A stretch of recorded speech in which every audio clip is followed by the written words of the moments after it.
아멘. 오늘은 기적이 낳은 복음이라는 제목으로 하나님의 말씀을 상고하겠습니다. 여러분, 만약 우리 눈앞에서 걷지 못하던 사람이 순간적으로 완전히 낫게 되고 뛰고 걷는 일이 일어난다면 우리 마음이 어떤 마음이 들겠습니까? 우선 너무나도 신기하고 놀랄 것입니다. 오늘 성경의 기록을 보면 단지 어떤 중요한 사건만을 기록해 놓은 것이 아니라 인간의 정서를 정직하게 묘사하고 있는 말씀도 나오고 있습니다. 나면서부터 걷지 못하는 사람은 누군가의 도움으로 매일 성전 미문에 놓여졌고 성전으로 기도하러 들어가는 사람들의 눈에 항상 마주치는 사람이었습니다.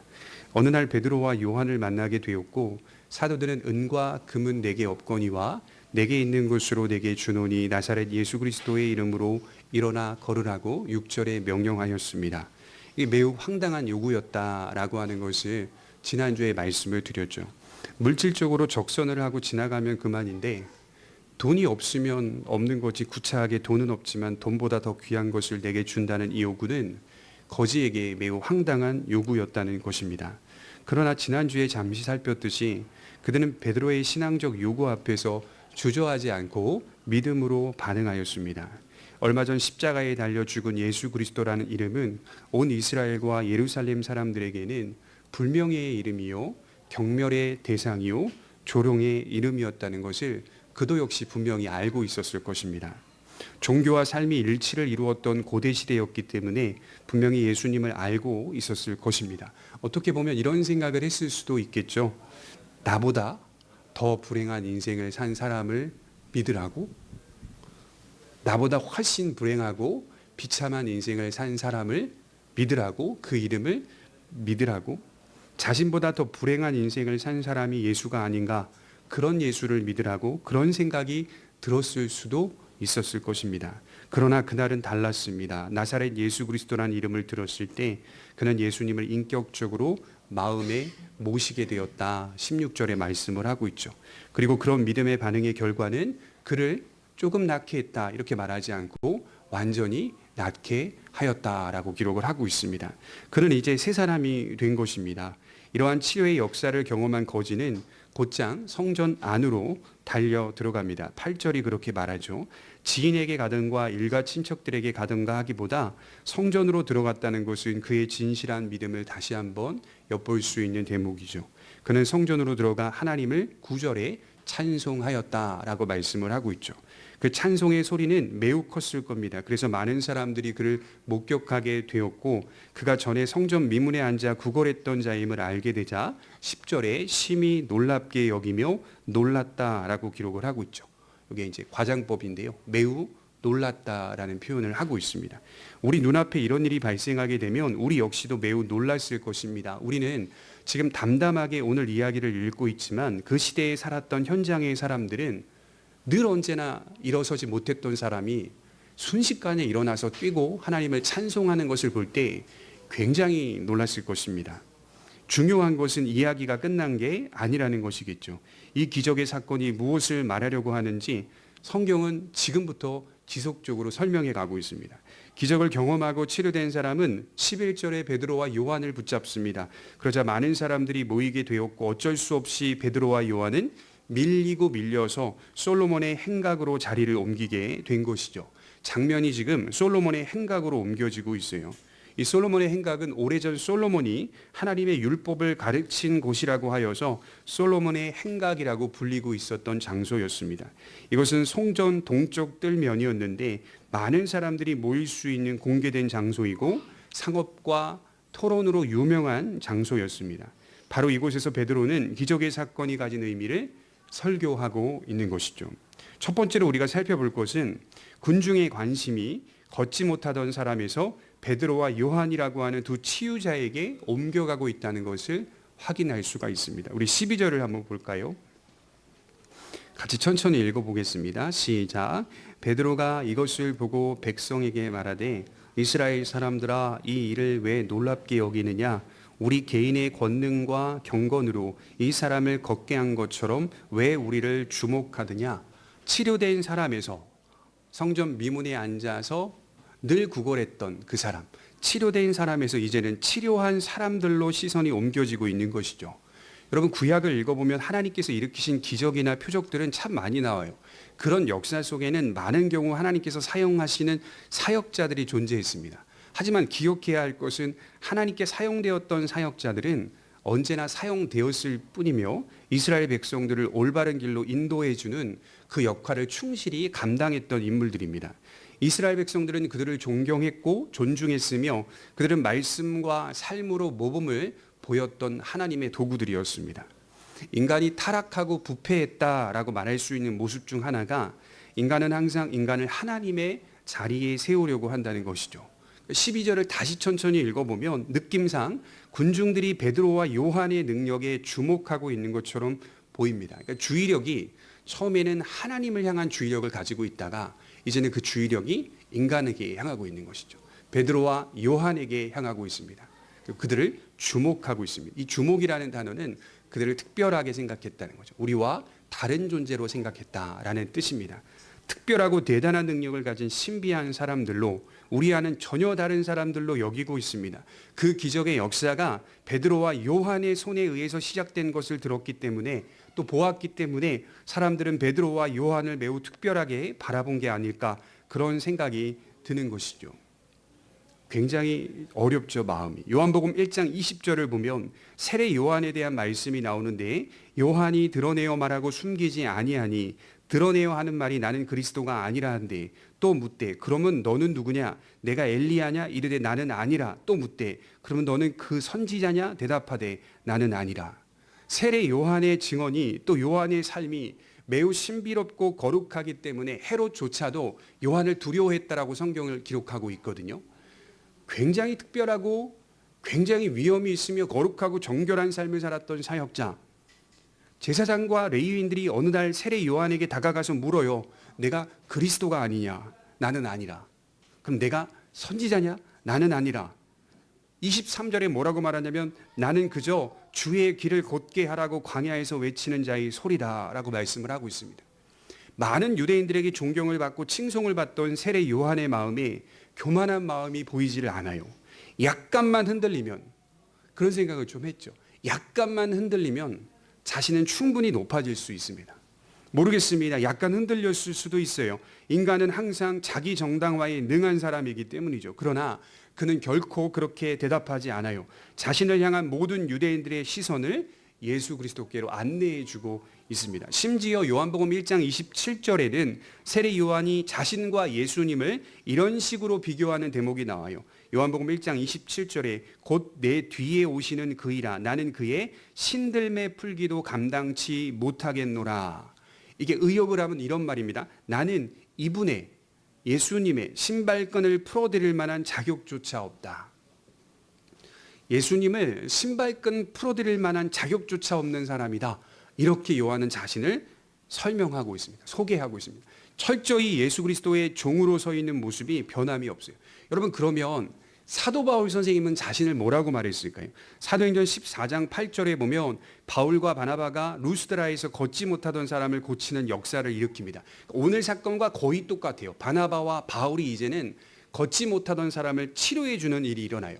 그래서 사람들이 그걸 보자마자 뭐라고 말하냐면 바나바는 스스, 바울은 허메라고 말합니다. 이게 이제 고대 그리스 신화에 보면 제우스라는 신이 있거든요. 헬라어로 제우스는 바나바, 허메 헤르메스라는 신이 또 있거든요. 허메 헤르메스는 바울이다 이렇게 말해요. 그러니까 스스 제우스는 전 세계를 통치하고 질서를 유지하는 전능한 신을 말하고요. 허메 헤르메스라고 하는 신은 전령의 신으로서 연설을 잘하고 지혜의 신으로서 지혜롭게 사람들을 설득해가는 사람이거든요. 신이거든요. 그러니까 바울과 바나바를 스스 허메로 비교하는 내용이 나와요. 그때 바울과 바나바의 반응이 상당히 인상이 깊어요. 사도행전 14장 14절에 보면 두 사도 바나바와 바울이 듣고 옷을 찢고 무리 가운데 뛰어 들어가서 소리 질러 이렇게 기록을 하고 있어요. 그 얘기를 듣자마자 듣고 옷을 찢고 무리 속으로 뛰어 들어가서 왁 소리를 지르는 거예요. 왁 소리를 질러요. 우리도 당신들과 같이 불완전한 사람일 뿐입니다. 우리는 그저 당신들에게 복음을 전하여 헛된 것을 버리고 하나님께로 돌아오라고 권면하는 사역자일 뿐입니다. 소리 지르면서 이 말씀을 하고 있어요. 우리는 그저 당신들이 하나님께로 돌아오게 하라고 하나님이 우리를 보내신 사역자일 뿐입니다. 이렇게 말하고 있어요. 성경 전체를 읽어보시면 이와 비슷한 본문들이 상당히 많이 나옵니다. 하나님의 사역자들이 자신의 포지션을 잘 지켜갑니다. 이 포지션이 되게 중요한 거거든요. 자기가 있어야 할 자리, 자기가 존재해야 할 그 포지션, 그 자리를 망각하지 않고 계속 지켜가는 거예요. 운동 경기 보면 포지션이 각각 정해져 있잖아요. 그 포지션 벗어나면요, 망각하는 거거든요. 오래전에 문득 떠오르는 게 김병지 선수를 되게 좋아했던 국민학교 때 기억이 있는데요. 자기 자리를 안 지켜요. 골키퍼가 앞에까지 뛰어나가가지고 계속 공을 차는 거예요. 그때는 그게 너무 좋았는데 어른이 돼서 봤더니 정신이 나간 포지션인 거예요. 저렇게 하면. 그래서 뽑히질 않는 거죠. 주전으로 뽑히지도 않고 감독님한테. 자기 자리에 포지션이 있는 거예요. 오늘 베드로와 요한도 마찬가지입니다. 군중들이 몰려들었습니다. 자세히 보니 군중들이 베드로와 요한에게 주목하고 있어요. 치료의 사건을 일으킨 장본인이 베드로와 요한이라고 생각을 합니다. 그들의 능력 때문이라고 여기고 있어요. 그래서 12절 중반절에 보면 개인의 권능과 경건으로 이 사람을 걷게 한 것처럼 왜 우리를 주목하느냐? 이게 약간 책망 섞인 말이거든요. 능력의 본질과 능력의 근원이 우리 요한과 베드로 개인에게 있었더냐? 우리에게 있는 거 맞냐? 우리에게 권능이 있었냐? 아니면 우리의 경건이었냐? 경건하죠. 우리의 경건이었느냐? 표적이나 기적이 흔했던 사도시대에도 능력은 하나님에게서만 나온다는 사실을 입증하고 있는 말씀입니다. 그래서 사도들이 마음만 먹으면 치료할 수 있었던 시대가 사도시대가 아니었어요. 은사주의자들이 늘 강조하는 게 그런 거거든요. 초대교회 시대에는 사도들이 마음만 먹으면 누군가를 고칠 수 있었다. 아니라는 거예요. 오늘 말씀을 보면 딱 드러나잖아요. 사도시대에도 그러지 않았다는 거예요. 사도시대에도 기적을 일으키는 능력이 제한되어 있었습니다. 간단히 말해서 주께서 그렇게 하는 것이 합당하다고 생각하셨을 때 성령은 사역자들의 마음을 특별하게 고무시켜서 사용하셨다는 겁니다. 중요한 게 뭐냐면 주께서 합당하다고 생각하셨을 때 사역자들의 마음이 성령으로 말미암아 특별하게 고무됩니다. 그리고 나서 치료의 역사가 일어납니다. 그래서 사도들이 활발하게 활동했던 초대교회 역시 마음대로 능력이 나타나지 않았다는 겁니다. 하나님의 권능은 늘 하나님의 주권과 뜻 속에 제한되어 있었습니다.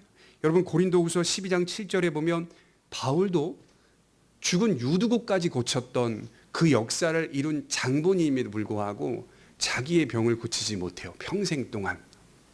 평생 안질인지 간질인지는 모르겠어요. 간질이라고 친다면 설교하다 말고 거품 물고 쓰러진다고 생각해 보십시오. 바울도 자기의 질병 하나를 고치지 못했어요.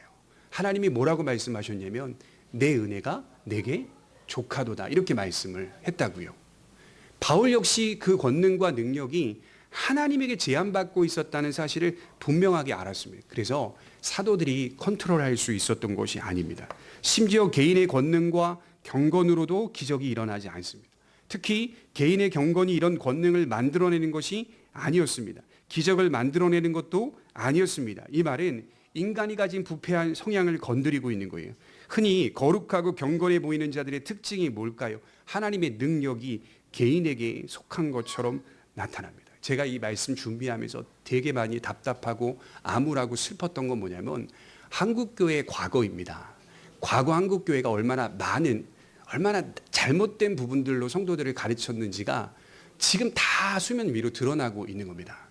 여러분 솔직하게 우리 생각해 보십시오. 몇십 년 동안 신앙생활을 한 사람들은 제가 무슨 말을 하고 있는지 알 거예요. 어린 시절 우리가 다녔던 수많은 집회에서 누가 드러났습니까?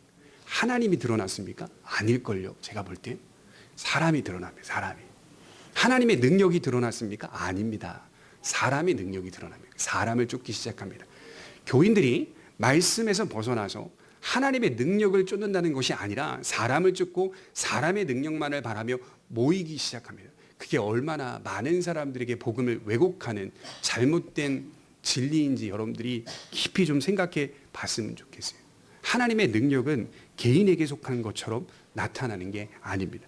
입술로는 하나님의 능력을 말하지만 결국 그가 보이는 방향은 하나님이 아니라 인간이 보입니다. 특별한 경지에 오른 경건한 사람에게서 하나님의 능력이 나타난다라고 말합니다. 지금도 이런 목회자들, 이런 사역자들 차고 넘쳐납니다. 그리고 이분들이 집회하는 곳에 많은 사람들이 지금도 많이 모입니다. 근데 깊이 한번 말씀을 읽어보면서 스스로가 좀 판단해 보셨으면 좋겠어요. 그러나 기적이나 표적들은 믿음을 통하여 나타나기는 하지만 개인의 권능과 경건에 속한 것이 아닙니다. 이게 성경이 말하고 있는 내용이에요. 베드로와 요한은 분명히 경건한 사람들이었어요. 그들은 존중받아야 할 사람들이 맞습니다. 하지만 이 능력은 그들에게서 나온 것이 아니었고 그들의 것도 아니었습니다. 철저히 하나님의 능력이라는 사실을 분명히 외치고 있어요. 사도들은 그저 주님의 사역자들이었고 보내심을 받은 자들이었다는 사실을 분명하게 말하고 있습니다. 하나님께서 뜻하지 않으셨다면 오늘 이 사건은 일어나지 않았을 것이다. 이 얘기를 하고 있는 거예요. 여러분 한번 깊이 좀 생각해 보십시오. 성전 미문으로 들어가는데, 기도하러 성전 미문으로 들어가는데 그 미문에 늘 언제나 볼 수 있는 광경이 있었다고 했죠. 물건 파는 사람들이나 그리고 구걸하는 거지들이나 그리고 수많은 병자들, 그런 사람들이 성전 미문 앞에 쫙 앉아 있다고 생각해. 그 중에 한 사람이 고침을 받았어요. 다른 사람들은 어떡하란 말이에요. 성전 미문에 앉은 병자들이 얼마나 많았을까요? 얼마나 많았을까요? 그 중에 딱 한 사람, 오늘 이 사람만 고침을 받았다면 이게 좀 이상하지 않겠습니까? 왜 다른 병자들은 고치지 않고 요 한 사람만 고침을 받게 하고 그리고 베드로와 요한은 성전으로 들어왔을까? 하나님이 뜻하셨기 때문입니다. 하나님께서 합당하다고 여기셨기 때문에 그 병자를 고치시고 복음, 예수 그리스도의 이름, 알려져야 할 그 이름, 전파되어야 할 그 이름이 오늘 선언되고 있는 거예요. 그러므로 우리가 주목해야 할 것은 베드로와 요한이 아니라 하나님의 능력이며 신앙의 대상인 예수 그리스도와 그분의 말씀입니다. 능력은 거기서만 나옵니다. 언제나 우리의 신앙은 예수 그리스도 안에 있는 겁니다. 사역자들은 항상 이 사실을 유념하면서 성도들을 지도하는 사람이라는 거죠. 늘 언제나 주님을 의지하고 주님의 뜻 가운데 살도록 인도해 주는 그 역할을 받은 겁니다. 그런 생각을 해봤어요. 베드로와 요한이 교만하여서 자신들이 행한 일처럼 말했다면 어떤 일들이 발생했을까요? 이거 내가 한 일이야 라는 식으로, 물론 대놓고 말하진 않겠지만 혹시 그런 마음이 흔들려서 들어왔다면, 그래서 그런 식으로 사람들에게 말을 했다면 그게 더 낫지 않겠어요? 우리의 권능과 우리의 능력으로 이 사람을 치료했다. 그래서 교회에 가입하라. 그럼 어떤 일이 벌어질까요? 가입하겠죠. 예수를 전하는 것보다 이 사람들이 우리의 권능과 경건으로 이 일이 일어났다라고 말하면 사람들이 주구장창 몰려올 겁니다. 교회 속으로. 근데 우리 때문이 아니다. 너희가 십자가에 못 박은 예수 그리스도 때문이다 라고 얘기를 하고 있어요. 멈칫대죠. 사람들이 멈칫대죠. 마음이 약간 흔들렸다면, 그래서 요한과 베드로가 그런 말들을 계속 이야기했다면 저는 그래요. 복음의 물꼬를 트지 못했을 것이다. 나아가 교회는 변질되었을 것이고 복음은 왜곡되었을 것입니다. 그러나 그들은 이러한 오류를 범하지 않습니다.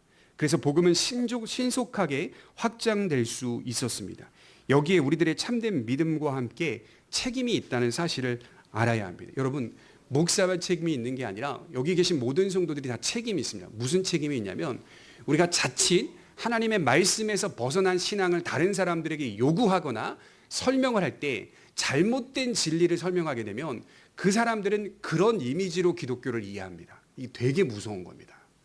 우리가 건전하게 복음을 이해하여서 다른 사람들의 영혼을 사랑하여 죽기로 인도해주는 역할들을 잘 감당하면 그에 못지않게 하나님 앞에서 큰 은혜와 상급이 있겠죠. 그러나 우리의 잘못된 신앙을 가지고 잘못된 진리를 전하고 있다면 이건 엄청난 책임이 있는 겁니다. 왜냐하면 수년 동안 그는 우리의 복음에 대한 잘못된 이해에 대한 내용들을 듣고 그 다음에 누군가를 안 만날 수도 있어요. 누군가에게 복음에 대한 설명을 듣지 못할 수도 있단 말이에요. 그럼 그 사람은 평생 동안 기독교, 교회라고 하면 그런 이미지 속에 평생을 살아야 된단 말이에요.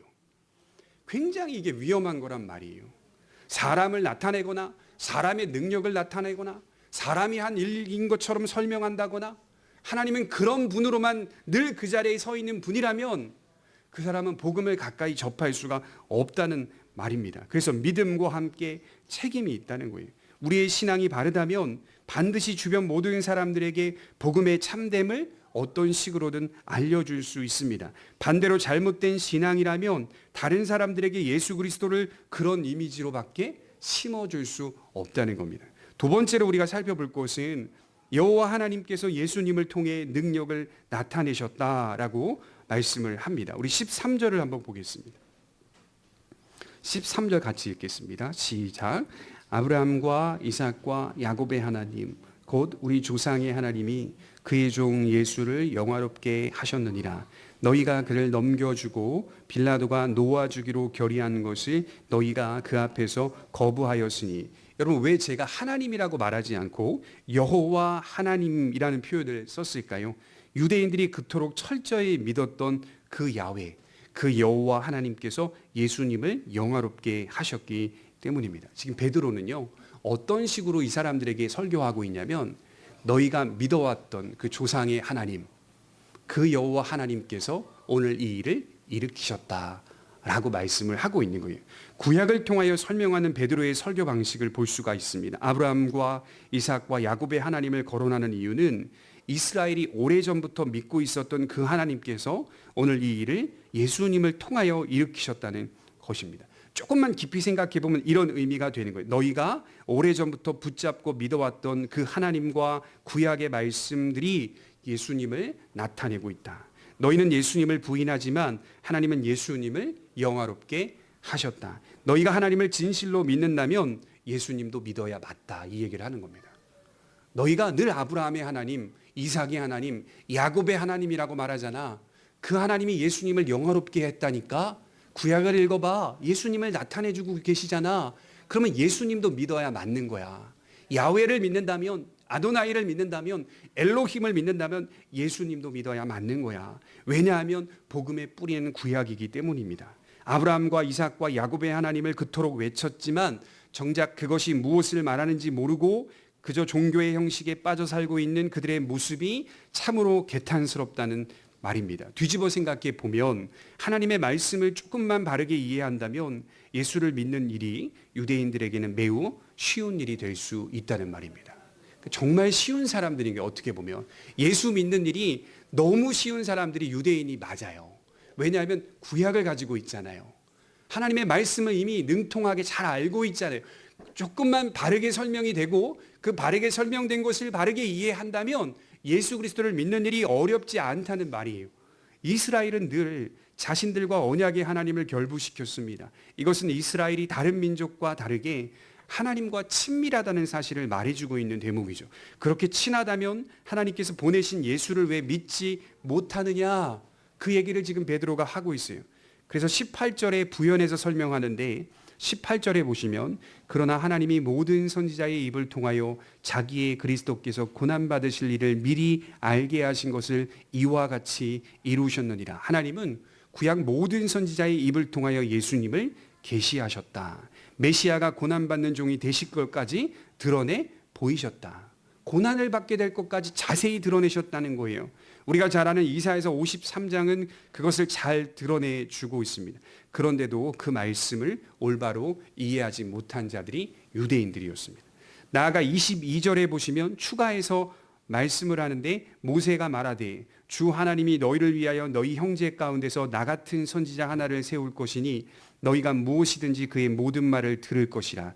누구든지 그 선지자의 말을 듣지 아니하는 자는 백성 중에서 멸망을 받으리라 하였고 또한 사무엘 때부터 이어 말한 모든 선지자도 이때를 가르쳐 말하였느니라. 신명기 18장을 인용하고 있는 말씀인데요. 이 말씀은 이스라엘 백성들이 율법에서 가장 중요하게 여기고 있는 본문이라고 합니다. 하나님께서 장차 모세와 같은 선지자를 세울 것이며 너희는 그의 모든 말을 들어야 한다는 이 말씀은 메시아를 가리키는 말씀이라는 사실을 누구나 알고 있었다고 합니다. 그리고 그의 말씀을 듣지 않으면 멸망을 받게 될 것을 선언하고 있습니다. 또한 24절에 보면 사무엘 때부터 모든 선지자들도 다 이때를 가리켰다라고 말씀을 하고 있어요. 예수님의 오심과 예수님의 때를 말하고 있는 겁니다. 그러므로 복음의 뿌리는 구약이고 구약은 예수 그리스도를 가리켰는데 지금 유대인들은 예수님을 죽였다는 겁니다. 빌라도는 오히려 예수님을 풀어주려고 했죠. 로마 총독 빌라도는요, 예수님을 5번 이상 풀어주려고 했어요. 이 사람은 죄가 없다. 심지어 그의 아내는요, 그 남편에게 간절히 부탁을 했어요. 지난 밤에 이 예수님 때문에 내가 꿈을 꿨는데 너무 힘들었다. 이 사람 건드리지 마라. 상관하지 마라.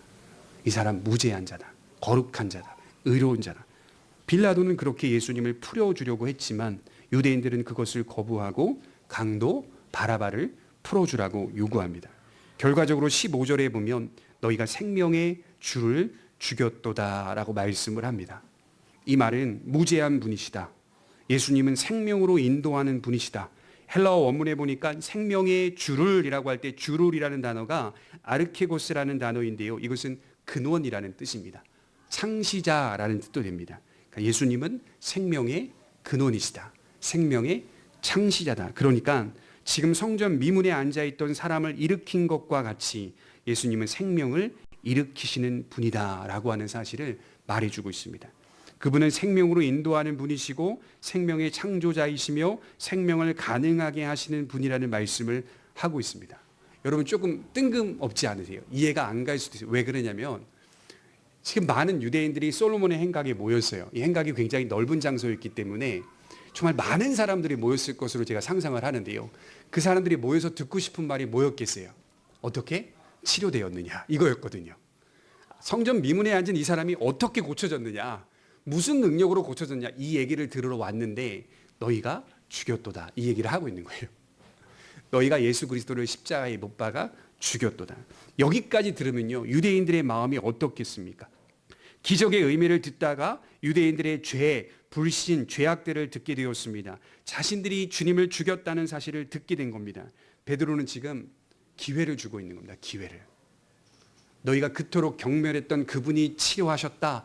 그분이 역사하셨다. 너희에게 기회가 있다. 그러나 너희에게는 기회가 있다라고 말하고 있어요. 15절에 보면 생명의 주를 죽였도다. 그러나 하나님이 죽은 자 가운데서 그를 살리셨으니 우리가 이 일의 증인이라. 심지어 17절에 보면 너희가 알지 못하여서 그리하였으며, 여러분 굉장히 부드럽게 다독이고 있는 거예요. 너희가 그렇게 한 것은, 주님을 십자가에 못 박은 것은 너희가 무지하였기 때문에 그 일들을 한 것으로 내가 이해한다. 부드럽게 말하고 있어요. 그러나 기회가 있다. 믿음으로 반응하라. 하나님이 예수 그리스도를 살리셨고 마침내 너희가 죽였으나 하나님께서 예수님을 영화롭게 하셨으니, 부활하셨고 승천하셨으니, 만방의 주님으로 알려지셨으니 그리스도를 믿으라. 누구처럼 믿으라는 거예요? 16절에 이 사람처럼 믿으라라고 하는 거예요. 그 이름을 믿음으로 그 이름이 너희가 보고 아는 이 사람을 성하게 하였나니 예수로 말미암아 난 믿음이 너희 모든 사람 앞에서 이같이 완전히 낫게 하였느니라.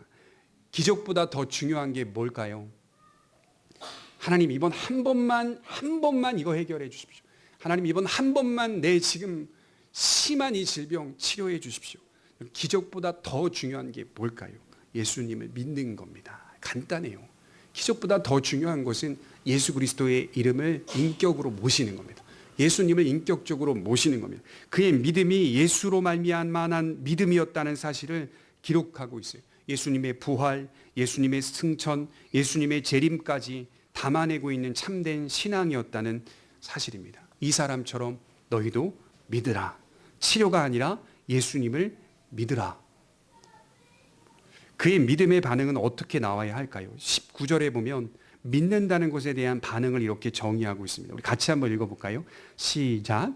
그러므로 너희가 회개하고 돌이켜 너희 죄 없이 함을 받으라. 이같이 하면 새롭게 되는 날이 주 앞으로 더 이를 것이요. 회개하고 돌이켜 죄사함을 받으라. 예수님을 믿는다는 것에는 결코 지나칠 수 없는 게 하나 있는데 그게 바로 회개입니다. 회개. 내가 믿음을 가졌다라고 하는 것과 회개하는 것은 뗄 수 없이 평생토록 함께 가는 주제입니다. 그래서 믿음을 가진 자는 회개합니다. 회개한 자는 믿음을 가지고 있습니다. 둘 중에 하나가 빠지면 믿음이 아닌 거죠. 늘 언제나 회개가 있습니다. 죄에 관한 문제, 자기의 본성, 죄에 대한 인정과 탄식이 있어야 합니다. 그리고 회개로 이어집니다. 그것이 믿음의 본질이죠. 순서상 회개하고 믿음을 가지는 것인지 믿고 회개하는 것인지 이것은 구분하기가 어려워요. 회개하고 그 다음에 믿음이 오는 것인지 믿고 회개하게 되는 것인지 이건 순서상 구분하기가 어렵습니다. 중요한 것은 믿음의 요소 가운데 회개는 필수적이라는 말입니다. 성도의 믿음은 근본적인 회개가 있고 지속적인 삶의 회개가 있습니다. 근본적인 회개가 뭘까요? 나는 철저히 타락한 죄인입니다 라고 하는 근본적인 회개. 그 근본적인 회개가 끝나면 회개가 끝난 걸까요? 아닙니다. 칼빈은 우리의 삶이 회개의 삶이라고 말했어요. 삶 전체가 회개의 삶이라고 말했다고요. 세례 요한은 뭐라고 말했냐면 회개에 합당한 열매를 맺으라 라고 말한 뒤에 삶을 이야기하고 있어요. 우리 전체의 삶이 다 그겁니다. 은혜와 회개에 합당한 삶을 맺어가는 모습으로 나타나야 하는 것입니다. 죽기까지 회개하는 겁니다. 하나님의 은혜를 그래야 경험할 수 있는 겁니다. 회개는 마음을 바꾸는 것, 회개는 돌이키는 것, 회개는 예수님의 죄사함을 믿는 겁니다. 여러분 회개가 한자로 보면요, 뉘우칠 회에 고칠 개거든요. 뉘우칠 회에 고칠 개. 오해하는 사람들은 회개를 반성 정도로만 생각하더라고요. 하나님 잘못했습니다. 반성 한번 하고 돌아가면 끝나는 것으로 생각하는데요. 회개는요, 고칠 개가 있어요. 하나님 긍휼히 여겨주십시오. 용서하여 주십시오. 그리고 고칠게요. 이렇게 가는 겁니다. 돌아가면서 고칠게요. 그리고 고치겠습니다. 누구의 힘으로? 주님의 능력과 힘으로 거룩한 자로 고치겠습니다. 나아가는 것이 회개의 본질입니다. 그리고 새 사람으로 살겠다는 각오가 생깁니다. 사람이 변한다는 것은 생각과 가치관이 달라진다는 것인데 이게 기적 중의 기적입니다. 복 중의 복입니다. 믿음은 성도에게 가장 큰 복으로 자리를 잡는 거예요. 사실 따지고 보면요, 이스라엘 역사에서 이스라엘 백성들이 기다렸던 게 뭘까요? 복입니다. 이스라엘 백성들이 가장 많이 기다렸던 게 복이었던 것 같아요. 25절에 보면 이렇게 말씀하고 있습니다. 25절과 26절에 너희는 선지자들의 자손이요 또 하나님이 너희 조상과 더불어 세우신 언약의 자손이라. 아브라함에게 이르시기를 땅 위의 모든 족속이 너의 씨로 말미암아 복을 받으리라 하셨으니 하나님이 그 종을 세워 복 주시려고 너희에게 먼저 보내사 너희로 하여금 돌이켜 각각 그 악함을 버리게 하셨느니라. 여러분 이스라엘 백성들이 가장 고대하고 기다린 것은 사실은 복이었습니다. 복. 아브라함에게 약속하신 그 복, 그 복이 반드시 온다. 하나님은 신실하시니 반드시 온다. 그런데 그들이 이해했던 복은 하나님께서 의도하셨던 복과는 좀 달랐습니다. 여기 보시면 복이 25절에 하반절에 보면 씨를 통해 온다는 사실. 불신 유대인들도 이거 믿고 있었다고요. 씨를 통해 온다는 사실을 믿고 있었어요. 그러니까 사도들이나 불신 유대인들이나 동일하게 이 씨에 대한 이해를 가지고 있었다는 거예요. 그런데 하나님이 원하신 이해를 가지고 있지는 못했다는 겁니다. 그러니까 초기 교회가 갖고 있었던 씨에 대한 복, 그 의미를 갖고 있는 것과 불신 유대인들이 갖고 있었던 씨에 대한 이해는 이게 본질적으로 달랐어요. 그들이 생각했던 씨를 통한 복은 씨들을 통한 복이었습니다. 씨를 통한 복이 아니라 씨들을 통한 복이었어요. 다시 말하면 자손들을 통한 복이었다고요. 민족들을 통한 복이었다고요. 나라들을 통한 복이었어요. 아브라함의 후손들로 가득 찬 세상을 꿈꿨습니다. 그러니까 이스라엘 백성으로 온 천하 만방에 가득 찬 세상을 꿈꿨다고. 강력한 이스라엘 민족을 본 겁니다. 여기 씨가 그들에게는 복수 형태로 이해됐던 겁니다. 하지만 25절에서 말하는 씨란 원문에도 단수로 기록되어 있더라고요. 씨란 단수입니다. 그러면 씨를 누구를 말하는 걸까요? 예수 그리스도를 말하는 거죠. 씨를 통한 복은 예수 그리스도를 가리킵니다. 이스라엘이 원했던 그런 복이 아니었다는 거예요. 그래서 바울은 갈라디아서 3장 16절에 또 이렇게 비판하고 있는데요. 이 약속들은 아브라함과 그 자손에게 말씀하신 것인데 여럿을 가리켜 그 자손들이라 하지 아니하시고 오직 한 사람을 가리켜 내 자손이라 하셨으니 곧 그리스도라. 너희가 생각하는 그 복이 아니었잖아. 이 얘기를 또 하거든요, 바울이. 곧 그리스도라. 그 씨가 예수 그리스도라라고 말씀을 합니다. 이 말은 복이 예수님으로 말미암아 오는 것이라고 말씀을 하는 겁니다. 이 복의 결과는 뭘까요? 진정한 복의 결과는 뭘까요? 주님과 교제하는 것 아니겠어요? 주님의 능력으로 죄를 이기며 사는 것 아니겠습니까? 주님의 사랑을 받으며 사는 것 아니겠어요? 주님의 사랑을 누리며 사는 것 아니겠습니까? 주님과 평생을 동행하며 영생의 의미를 깨달아 살아가는 것이 진짜 복의 결과가 아니겠습니까? 그러나 불신 유대인들조차도 그런 생각을 눈꼽만큼 하지 않았다는 겁니다. 여러분 민수기 6장 24절 한번 찾아보겠습니다. 민수기 6장 24절입니다.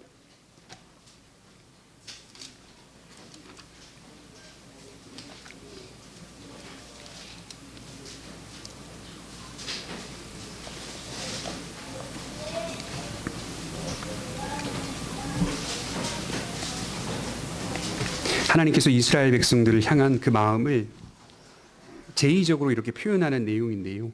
제사장들에게 이스라엘 백성들을 향하여 이렇게 항상 복을 선언하라 라고 하는 내용입니다. 민수기 6장 24절부터 우리 27절까지 같이 읽겠습니다. 시작.